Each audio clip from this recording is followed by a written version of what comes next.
Hello, and thanks for joining us for another episode of MidAmerican Gardner. I'm your host, Tanisha Spain, and joining me in the studio today are two of my pals who are ready to talk about all things green and growing. So we're going to have them introduce themselves, and then off we go. So ladies first, we'll start with you.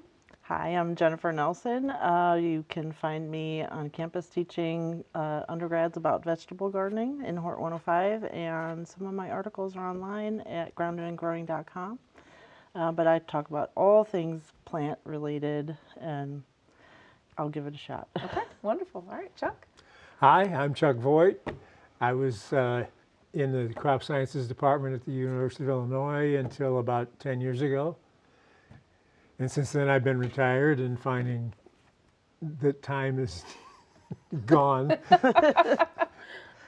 But I still enjoy gardening. Still enjoy gardening, yes. And Chuck, you like some of the more unique flowers and vegetables and things like that. Was my calling card through my 27 plus year career was the weird and wonderful. The more weird and wonderful, the more I liked it. Yes, yes. We've got to see some of that on the show throughout the years. So, okay, let's get started. Jen, we'll start with you. Okay. We have looks like a crime scene here. Yeah, yeah. I just decided, and my daughter Margaret helped me figure out what to bring today, because this was, we were out of town over the 4th of July holiday, and sometimes things don't go as planned at home. And we apparently had some sort of major windy storm come through, and a big giant hanging basket fell down and took this jade plant with it that was sitting unfortunately underneath it. Right. So fixing the hanging basket is a whole other project, but I was left with this. And so I thought, probably not the only one this has happened to, but what do you do now? So this is a jade. Some people call this one the Shrek jade, because it's got like the little, ogre, yeah, because it looks like little ears. And there's kind of a stump in the pot with a couple of sprouts coming off the base. I'm just gonna maybe kind of readjust this in the pot so it's more centered, but I'm gonna just leave this because it will likely have some buds here that'll come awaken, and we'll get one plant there. Some of these little random branches that broke off, I may break this down further. But you can even see some of this already has some roots. Oh yeah, you can see roots on it. Jade's super easy to root. So unfortunately for my husband, who says there's too many plants in our house, there's going to be multiple more coming off of this.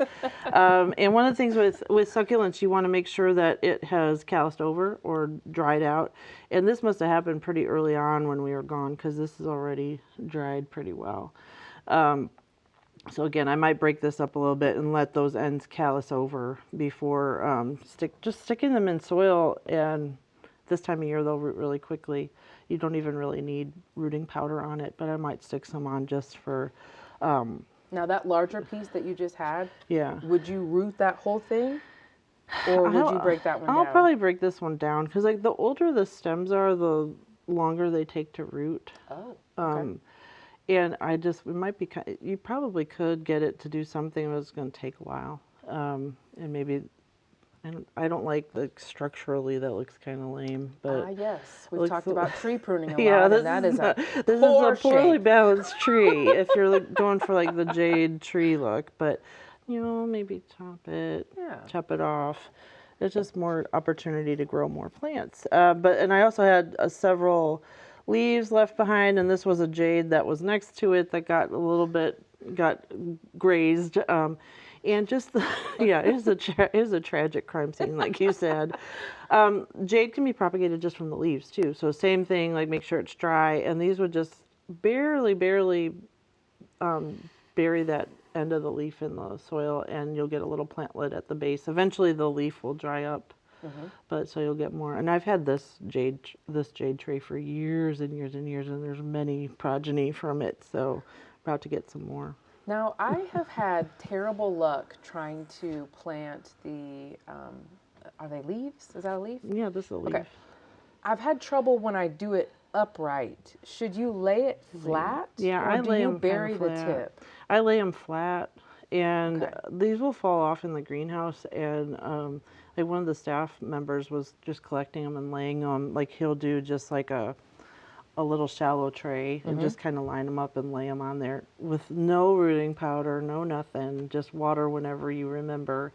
And sometimes they're growing little plantlets just laying in the gravel in the greenhouse. So I think maybe They're tough. yeah, Okay. but maybe it's one of those things like too much attention. I think, yeah, I'm a cereal overwaterer. Yeah, yeah. Cereal Set it overwaterer. I will set it and forget it, and it'll be Okay, so Great. it's a me thing. It's a me problem. Okay, got it. Noted. Okay, Chuck, let's see what you've got. Okay. Last time I was here, I was talking about starting sweet potatoes. Yes. And we established that a potato is a modified stem, so it has eyes, which are buds. So the distribution of those eyes is where sprouts will come from a potato. A sweet potato is a root, and so most of the sprouts will come from the proximal end, the end that's closer to the plant. Okay. And then I kind of blithely said, well, then I'm going to start my slips. And Kelly rightly called me on that because I didn't really explain what the slips were. So I thought I would bring in slips. This is what I did for years. You start them, plant them fairly deeply in a container. They come up. You pull them from the root and plant them. Commercially, they're a little shy about that because you might get something from the mother root. I didn't have problems over all my years at the U of I doing 80 varieties, but what they do, and I found this out when I got a bunch of trial material from Louisiana State. One of our grad students was a doctor down there and sent me them, and they just cut them, send them out. You dig a hole in the ridge where you're going to plant them. Probably take off the bottom leaves, and then they would recommend that you put them at a slight angle so that all these nodes will start sending down roots. These form from zero, where this one has some little ones that might get distorted when you plant them. And so ideally, commercially, that's the way that they do it. But these are the slips that Those I are was the talking slips. about the last time. And so hopefully Kelly sees this and you've and redeemed yourself. yeah, that would be my fondest hope. Gotcha. Okay. Well, do you want to do anything else out of there? Or do you want to come back to you? Come back to me. All right, we'll come back. You hang right there. Okay. You've got some veggies. Yes, I brought some squash that were ready while we were out of town, and this is As they always are. As they always are. Yeah, some of them my friend harvested for herself, but I brought kind of a misshapen one and a less misshapen one. It's not perfect, but we've had some really brutal weather, some really hot weather, and I think it affected how things were pollinating in this zucchini. This is an heirloom variety of zucchini called Coquezel. Zucchini is brought to us from Italy by Italian immigrants. So this is an Italian heirloom. And this one is there's like only half a zucchini and then there's kind of a hole. It had blossom end rot. This one didn't form quite right. And it pollinated a little bit and then the rest of the squash died and fell off. And that's, Interesting. yeah.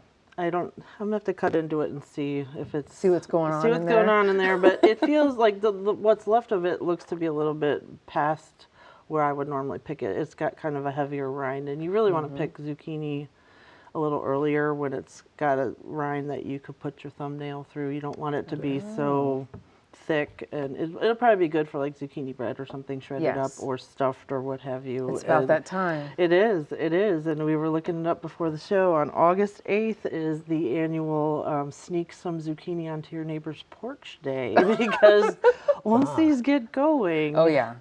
I've got some pictures where you could of, like, you're looking at a zucchini and it's like, I'll pick it tomorrow, and then like 2 days later it's A mile long. yes, it's the size of a newborn baby. They grow incredibly fast. I need to dig out the picture of when I was about 8. We had so much zucchini and cucumbers, and my mom's trying to give it away to the neighbors, and she sent me and my 2 sisters out with a wagon Oh, my gosh. to give it away. She said that neighbors would find it harder to turn us down than her. And Send the cute kids. Send the kids out. Yeah, yeah. But we had pictures. Our biggest one we weighed it that year was like 9 pounds. Wow. So with me and my 2 younger sisters with big, middle sized, and yeah, it was. You were always something. going to be in Hort, weren't you? Like It was destiny. It was. It was really destiny. was. Now the one that's shaped crazy, is that water uptake? What causes that? I think it's poor pollination. Okay. And during when the flower was open, what do you think, Chuck?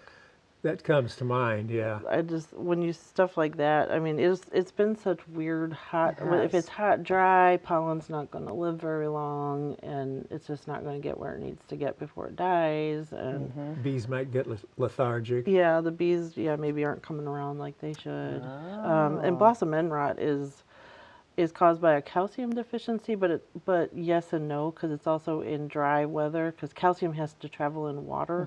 So if things got too dry at a time when the plant is growing and cells are replicating, they need calcium for that process.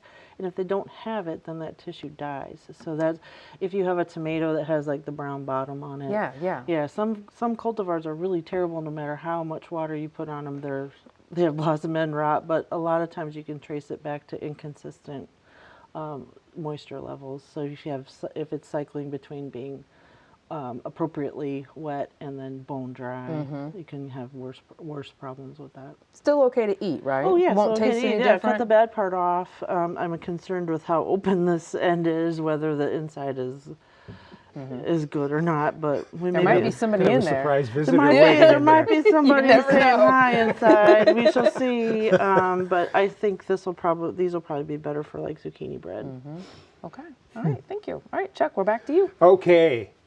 Well, I was looking around, and I may have brought these guys in before, but they've kind of taken over a lot of that space where I've cut back how much I garden, so it's kind of abandoned garden. And I had one of these that I bought, I think, maybe from the prairie plant people down here or something, and it has spread itself to hither and yon through that area, and it was just near perfection today. It's the wild native Monarda, Monarda fistulosa, Fistulosa, has these purple flowers. It used to be even more common, I think, before farmers got so anal with their batwing mowers and keeping everything buzzed down like the rough at the golf course. But still, you can find this in little corners where the batwing won't reach, and certainly in my abandoned area, it's good. It's very nice, spicy kind of an aroma. There's a whole bunch of Monardas. One is a lemon kind of a place, and then there's the bee balm, the red, pink, white one.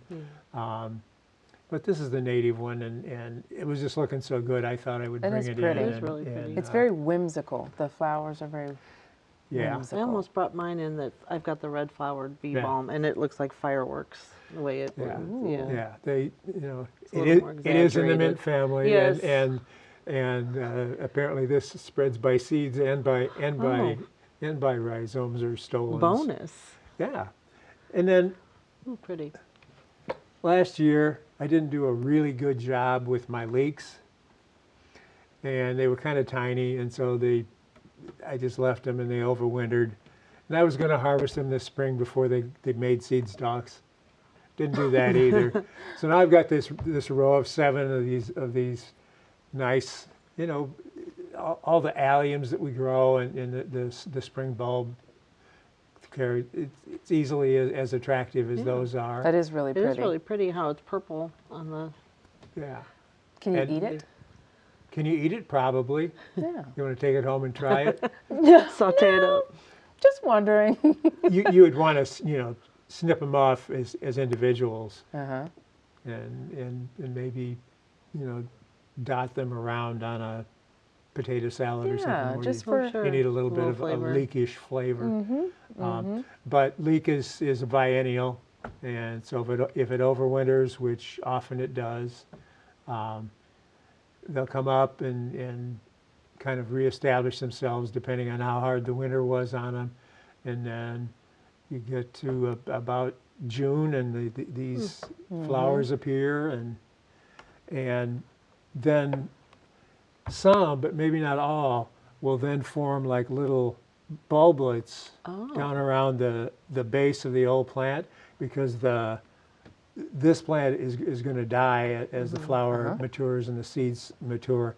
But sometimes they'll make like little offsets, kind of Like like pups on a bromeliad, sort of, or, well, more, or yeah, a lily. Yeah, I'm thinking specifically of elephant garlic. If you've ever grown I've that, never grown that. It makes little pups, and elephant garlic is a large-headed leek. So so that's The science of it all. That's fascinating. Yeah. Did you see the question that came in that mentioned you, ladies' bed straw? No. So we talked about that on Interesting another share. show. It says, I first noticed ladies' bed straw in my ground cover, and she said I was charmed with it, and I didn't do anything. Before long, it was everywhere, just as Jen said. And she says it's easy to pull. The roots are fine. It's nothing from, it's nothing to So there's pull. 8 million seeds that it's shedding. Yeah. So she wanted to know if you had any advice. She said she had tried a weed killer once, but I would hesitate trying a weed killer, because it's usually, like, for me at my house, that stuff is within the beds, and so a weed killer is probably going to kill your flowers too. I would just pull it as soon as I see it. okay. Yeah, it's been a pain in the neck to put it I love what she in said. G-rated terms. I was charmed and I did nothing. That was just read so poetically, and like I was like, I've heard people say that about different things, and they're like, "Oh, I just didn't want to pull it. It's so beautiful." I'm like, "Oh, pull it. yeah, pull it." Or other plants too. Yeah, just pull it. I had not seen. I wasn't familiar with this, so I looked it up and looked up pictures of it. Kind of looks like goldenrod. Is that Kind of, sort of? Maybe it's just the color. Yeah. I didn't know that it was used for mattresses, and it's got a like whole story. Velcro. And I mean, when you get in there and like I literally one day just put my whole hand in there and just went like this, and I like And just wrapped gathered around it my all. hand. It pulls really easily. She's right, but if you get it too late, there's just 8 million seeds, and you'll come in and it's like stuck to your gloves, it's stuck to your shoes, and you know how it's getting around. Then I mean, anything that's running through there is bringing it to you. Isn't that the one that supposedly came in the bedding of the Hessian soldiers during the Revolution? I don't know about that, but I've heard that it was used as stuffing for mattresses. I don't know if we can blame the Hessians or not. Whatever sesquiquincentennial moment. I should know this. I should know this. We just came from Colonial Williamsburg. Yes, you should have. That's who Washington crossed the Delaware and surprised in Trenton. Interesting. See, I love that. Okay. Do you have any other items in your bucket of surprises? Okay, then let's talk about planting, because it's not over. It's not. It's not quitting time. It's never over. So as we move into summer, midsummer, late summer, what things can we be planting or thinking about planting? Well, things that like to be cool weather crops. And the irony is we need to start them, some of them, in the hottest part of the summer, and then kind of make allowances to try to get them through that, and go from there. What I told you was like rutabagas around the 4th of July. That's a good time to sow the seeds.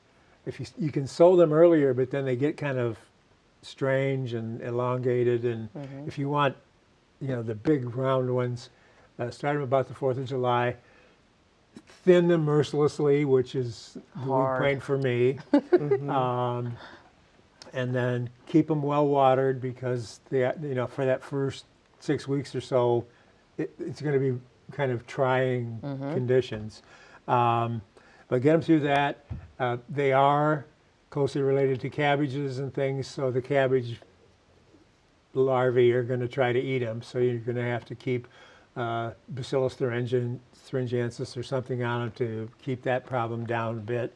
But if you successfully get them to If September. they make it through that. If you get them through that and have them spaced, maybe at least 4 inches apart so that they can grow to 4 inches in diameter, then in September, as things cool off, as typically we start to get a little better rainfall, although there's nothing's typical anymore. And they usually size up really quickly through September, and then as you get into October, the chillier nights, the sugars start to build up in them, and it's good. Also, like a gill feather turnip, which is a cross between a rutabaga and a turnip, you would start those at the same time. Ordinary turnips can wait a good bit later because they grow much faster. Gotcha.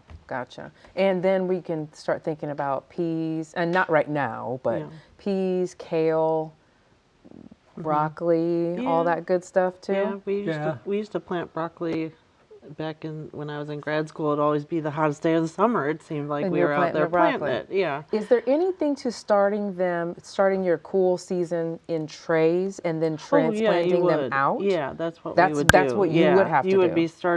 We would start the transplants would be started sometime in June, and then they would be put out like late July. Gotcha. So don't start them in the ground, the cool season crops? Well, it depends on them. If you're going to grow a root crop, you have to pretty much have to do them in the ground. Okay. But if you're going to do cabbages and broccolis and fall cauliflower is really the only kind of cauliflower you can get around here. They're really the only dependable time to grow it. But yeah, those are fine. Direct sow those. Okay. You can no. Oh, cauliflower you would start ahead. All of those things you start ahead, and while it's in a flat, you can protect it. You can they're easier to spray with the BT and all those things, and then kind of at the last possible moment, put them in the field so that they can put on that growth spurt that they're going to need, so that they finish the cycle at an appropriate time in October. Gotcha. Okay, I had it backwards. Yeah. But your group and I had some spectacular results, particularly with cauliflower out there. Yeah, I never saw them bring in cauliflower in the spring. It just jumps from 60 degrees to 90 too quickly, and then it doesn't grow well. Or you get just a little tiny bit of cauliflower. Yeah, cauliflower is kind of the most persnickety of that continuum of cabbagey things. Very diva-like. Very diva-like, okay. If it's too cold, I'll freeze. If it's too hot, I won't perform. Yeah. It's just, you gotta be It's written in the contract. That's right. And only blue M&Ms in my dressing room. Yes. Sparkling, not still. As we're out in the garden and we're seeing things that are beginning to ripen, for first-time gardeners, I just kind of threw this question out there of when do I pick it? So just because something is red, just because the tomato is red, does that mean it's ready to be picked? How do we know for first-time folks when the green beans are ready to be harvested? How do you know? Is there just like a quiet whisper that Depends on the crop. Okay. Like green beans, you want to pick them before they're getting all bumpy and the seeds are really getting formed, because most people don't want. They get a little stringy. They get a little stringy, they get a little tough. If you miss them and they're bumpy like that, you can shell them out and just eat the beans inside. A lot of it just comes with trial and error, and that's like the joy of gardening or the headache of gardening, depending on your point of view. Because I'm definitely been guilty of taking a melon off the vine too early. Oh, yes. Or grabbing the cucumber and cutting it, and it's like, whoops, so. It's a rite of summer to pick the first watermelon too soon because you're so eager. My son Andrew did that when he was about 3. We actually had several watermelons, and we go check them every morning, right? And we talk about how they're not ready yet and stuff. And my daughter Margaret was just newborn, and I'm doing something with her, and he's like, "Mommy." Before you knew it. He picked them all. He was so proud. Every one of them? Yes, the heartbreak.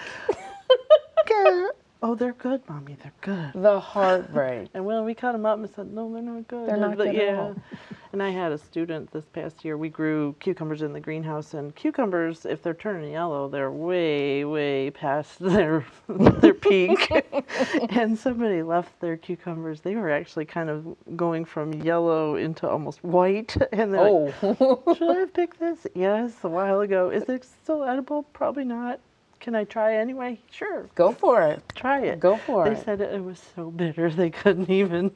So trial and error. Trial and error, and figuring out in your own backyard. And like stuff like tomatoes, sometimes you want to pick those a little bit early, like if there's a big rain coming, because then if you leave them out and there's a big deluge of rain, then you end up with split skins and that sort of thing. So you kind of There's no nuance. I get There's it. an art. This is where the art part comes in horticulture. All right. Well, we're out of time. We could just sit here and gab all day, but according to them, we have 26 minutes. So, anywho, thank you guys so much for coming in. Thank you so much for watching. If you have questions, you can send them in to us at yourgarden@gmail.com, or just look us up on socials. Look for MidAmerican Gardener, and we will see you next week. Good night.